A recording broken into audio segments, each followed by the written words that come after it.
नमस्कार मित्रांनो, आमच्या चॅनलमध्ये आपले स्वागत आहे। भारतीय संस्कृती आणि सभ्यतेची सत्यता उजागर करणाऱ्या मीनाक्षी जैन। प्राध्यापिका मीनाक्षी जैन या भारतीय राजकीय शास्त्र अभ्यासक आणि इतिहासकार आहेत। त्यांनी दिल्ली विद्यापीठातून राजकीय शास्त्रात PhD केली आहे। त्या अनेक वर्षे दिल्ली विद्यापीठाच्या गार्गी महाविद्यालयात इतिहासाच्या सहयोगी प्राध्यापिका होत्या।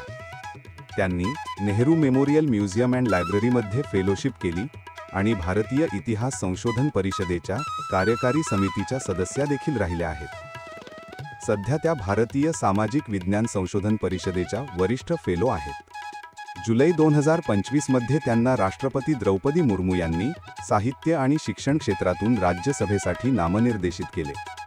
2020 मध्ये भारत सरकारने त्यांना साहित्य व शिक्षणाच्या क्षेत्रातील योगदानाबद्दल पद्मश्री पुरस्काराने सन्मानित केले।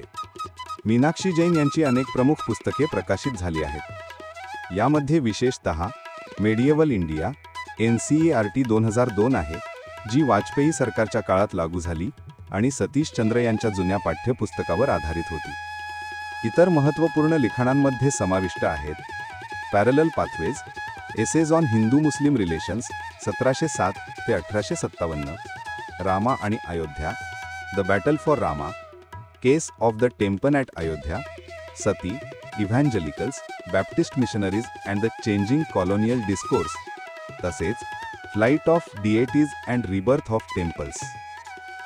अलीकडच्या वर्षांत त्यांचे नवे पुस्तक the Hindus of Hindustan a civilizational journey 2023 मध्ये आले आहे। याशिवाय त्यांनी 3 खंडांमध्ये the India they saw, foreign accounts of India याचे संपादनही केले आहे। या कृतींमध्ये भारतीय सभ्यता, धर्म आणि राजकीय इतिहासाशी संबंधित विषयांवर संशोधन झाले आहे आणि त्यांचा राष्ट्रीय चर्चेत व्यापक उल्लेख होत आला आहे।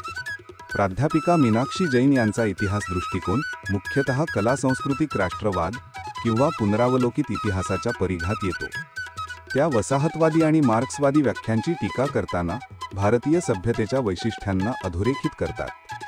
त्यांचे मत आहे की हिंदू धर्म आणि संस्कृतीची उपलब्धी सकारात्मक दृष्टिकोनातून दाखवली पाहिजे आणि इतिहास केवळ संघर्षाच्या स्वरूपात सादर होऊ नये। डाव्या विचारसरणीचे आणि काही तथाकथित विद्वानांनी त्यांच्या या दृष्टीची टीका केली।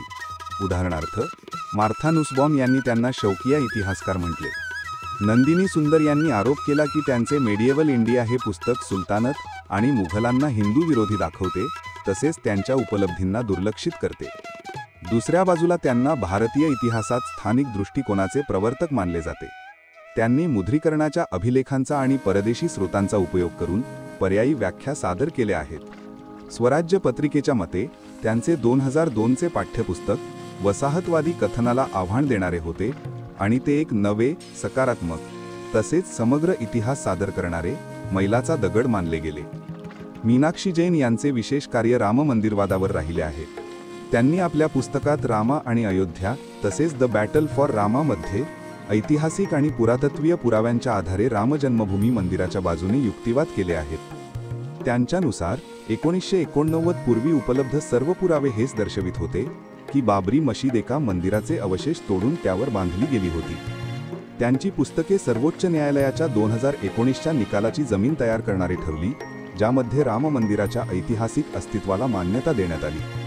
2024 मध्ये प्रकाशित विश्वनाथ रायजेस अँड रायजेसमध्ये त्यांनी काशीवरील मुस्लिम आक्रमणांनंतर हिंदूंच्या मंदिर पुनर्निर्माणाच्या प्रयत्नांचे दस्तऐवजीकरण केले आहे। या प्रकारे त्यांच्या कार्यामुळे इतिहास लेखनात स्थानिक आणि सांस्कृतिक दृष्टिकोनाला बळ प्राप्त झाले, जे भारतीय इतिहासाची स्वाभिमानी व्याख्या आणि गौरवशाली हिंदू संस्कृतीचा भाग आहे।